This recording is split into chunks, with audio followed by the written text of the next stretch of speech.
कणभर तीळ मणभर प्रेम गुळाचा गोडवा आपुलकी वाढवा तिळगुळ घ्या गोड गोड बोला. सर्वांना मकर संक्रांतीच्या हार्दिक शुभेच्छा. श्री स्वामी समर्थ. स्वागत आहे तुमचे माझ्या मराठी यूट्यूब चॅनलमध्ये. स्वामी महाराज तुमच्या सर्व चांगल्या इच्छा पूर्ण करोत हीच स्वामींच्या चरणी प्रार्थना करते आणि आज नवीन व्हिडिओला सुरुवात करते. 14 जानेवारी 2025 वार आहे मंगळवार. या दिवशी आलेली आहे मकर संक्रांती. यंदा मकर संक्रांत कशावर आलेली आहे, तिचं नाव काय आहे, मकर संक्रांतीचं वाहन कोणतं आहे, संक्रांत काळात कोणती कामे करणं वर्ज्य आहे, कोणती कामे केली पाहिजेत, मकर संक्रांतीचं हळदी कुंकू आपण किती तारखेपर्यंत करू शकतो, याबाबतचा आजचा आपला व्हिडिओ आहे. हिंदू धर्मामध्ये मकर संक्रांतीच्या सणाला विशेष असं महत्त्व आहे. आता संक्रांत म्हणजे काय, तर ग्रहांचा राजा सूर्य दर महिन्याला एका राशीतून दुसऱ्या राशीत प्रवेश करतो, याला संक्रांत म्हणतात. आपल्या राशी 12 आहेत, वर्षाचे महिने 12 आहेत. त्यानुसार सूर्य दर महिन्याला एक रास सोडून दुसऱ्या राशीत प्रवेश करतो. सूर्याच्या या संक्रमणाला संक्रांत म्हणतात. वर्षातून अशा 12 संक्रांती होतात. पण जानेवारी महिन्यात जेव्हा सूर्य धनु राशीतून मकर राशीत प्रवेश करतो त्या प्रक्रियेला मकर संक्रांत म्हणतात आणि तेव्हा आपण मकर संक्रांत सण साजरा करतो. तर 14 जानेवारीला सकाळी 8:55 सूर्य धनु राशीतून मकर राशीत प्रवेश करेल. असंही म्हटलं जातं की मकर संक्रांतीच्या दिवशी सूर्यदेव मकर राशीत त्यांचा पुत्र शनिदेवाच्या भेटीला जातात. म्हणून या दिवशी स्नान, दान आणि सूर्यपूजा महत्त्वाची मानली जाते. हिंदू धर्मात मकर संक्रांतीला धार्मिक आणि वैज्ञानिक असं दोन्ही दृष्ट्या महत्त्व आहे. धर्मग्रंथांनुसार या दिवशी स्वर्गाचे दरवाजे उघडतात असं मानलं जातं. या दिवशी देव जागृत होतात, दैवी दिवसाच्या प्रारंभाचे संकेत देतात असं मानलं जातं. वैज्ञानिक दृष्ट्या मकर संक्रांत हा सण सूर्याच्या संक्रमणाचे प्रतिनिधित्व करतो. या दिवशी सूर्य उत्तरेकडे प्रवास सुरू करतो, म्हणजेच या दिवसापासून सूर्याचं उत्तरायण सुरू होतं. सूर्याचं उत्तरायण म्हणजे सूर्याचं दक्षिण दिशेकडून उत्तरेकडे मार्गक्रमण करणं. म्हणजेच मकर संक्रांतीपासून सूर्य थोडा थोडा उत्तरेकडे सरकू लागतो. त्यामुळेच मकर संक्रांतीपासून दिवस थोडे मोठे होऊ लागतात आणि रात्री लहान होत जातात. ही घटना शुभ मानली जाते. हे सकारात्मकतेचं आणि हवामानातील बदलाचे संकेत असतात. आता आपण संक्रांतीची पंचांगानुसार माहिती जाणून घेऊया. तर पंचांगानुसार मकर संक्रांती 2025 शके 1946 पौष कृष्ण 7 14 जानेवारी 2025 वार मंगळवार. या दिवशी सकाळी सूर्य 8:55 धनु राशीतून मकर राशीत प्रवेश करेल. यावर्षी संक्रांतीचं वाहन आहे वाघ, उपवाहन आहे घोडा. यावर्षी संक्रांतीने पिवळ्या रंगाचं वस्त्र धारण केलं आहे. हातामध्ये तिने सुवासासाठी जाईचं फूल घेतलं आहे. केशरी रंगाचा टिळा लावला आहे. संक्रांती वयाने कुमारी असून बसलेली आहे. तिचं वार नाव व नक्षत्र नाव महोदरी आहे. ती जातीने सर्प आहे. हातामध्ये शस्त्र म्हणून तिने गदा घेतली आहे. आहारामध्ये ती पायस भक्षण करत आहे, म्हणजेच खिरीचं सेवन करीत आहे. अलंकार म्हणून संक्रांतीने मोती धारण केला आहे. सामुदाय मुहूर्त 45 आहेत. संक्रांती देवी पूर्वेकडून पश्चिमेकडे जात आहे आणि वायव्य दिशेला पाहत आहे. तर आपण संक्रांतीचा पुण्यकाळ मुहूर्त जाणून घेऊया. संक्रांतीचा पुण्यकाळ मुहूर्त मंगळवार दिनांक 14 जानेवारी 2025 रोजी सकाळी 8:55 सुरू होईल. ते संध्याकाळी 4:55 असेल. तर एकूण 8 तास पुण्यकाळ मुहूर्त आहे. या 8 तासांमध्ये आपल्याला मकर संक्रांती साजरी करायची आहे. याबरोबरच आपल्याला जे सुगड पूजन करायचं आहे ते या पुण्यकाळा मुहूर्तामध्येच करायचं आहे. आता आपण मकर संक्रांतीच्या दिवसाची कर्तव्य जाणून घेऊया. म्हणजे या दिवशी आपल्याला काय काय करायचं आहे ते पाहूया. मकर संक्रांतीला स्नान, दान आणि सूर्यपूजा करण्याला अतिशय महत्त्व आहे. हे करत असताना आपल्याला 6 प्रकारे तिळाचा उपयोग करायचा आहे. तर सगळ्यात पहिलं म्हणजे तुम्ही स्नान करताना आंघोळीच्या पाण्यात तीळ टाकायचे आहेत आणि त्या पाण्याने स्नान करायचं आहे. स्नान करत असताना तिळाचं उटणं अंगाला लावायचं आहे. म्हणजेच तुम्ही तिळाची पूड करून त्यात थोडंसं बेसन व दूध घालून त्याचं उटणं बनवून अंगाला लावायचं आहे. थंडीमुळे आपली त्वचा एकदम कोरडी झालेली असते, रुक्ष बनलेली असते. तिळाचं उटणं लावून स्नान केलं तर त्यामुळे आपली त्वचा नरम होते, मऊ होते. यानंतर आपल्याला तिळाचं दान करायचं आहे. तर सकाळी आपण देवाला तिळगुळाचा नैवेद्य दाखवणार आहोत.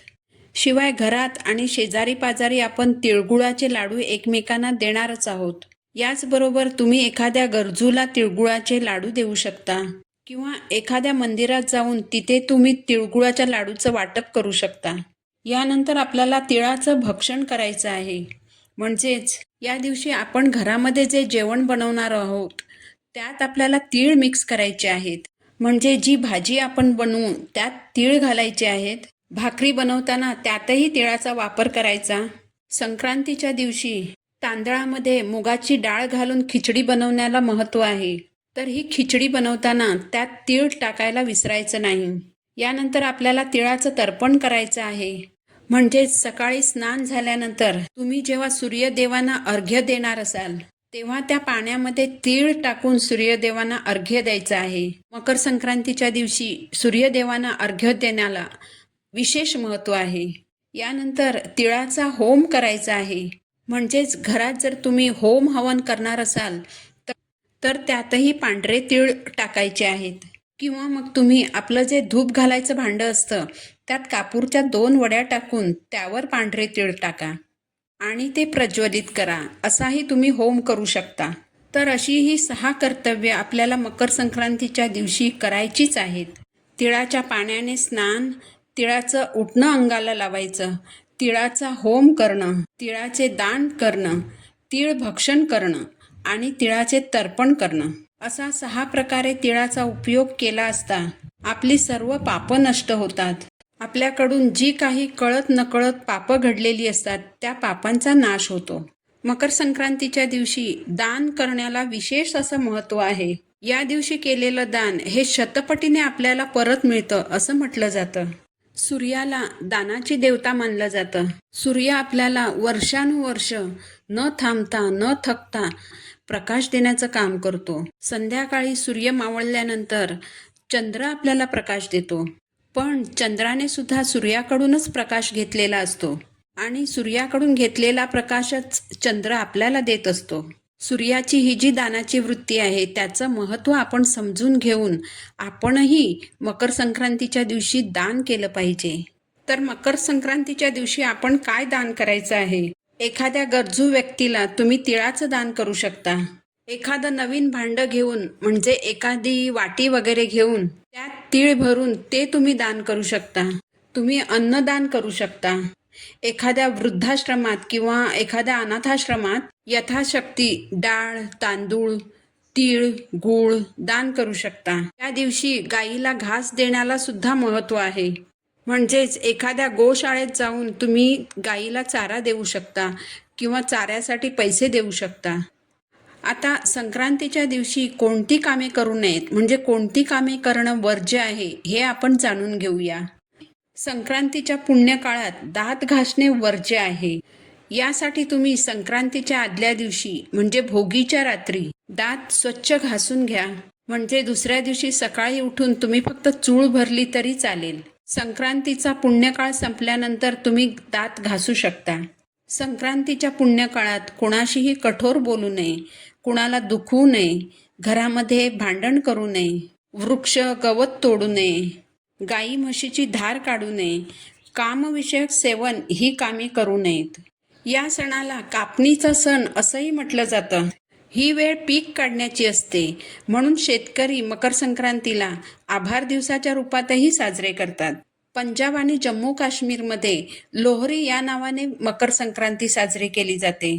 तामिळनाडूमध्ये पोंगल म्हणून, तर उत्तर प्रदेश आणि बिहारमध्ये खिचडी या नावाने मकर संक्रांत साजरी केली जाते.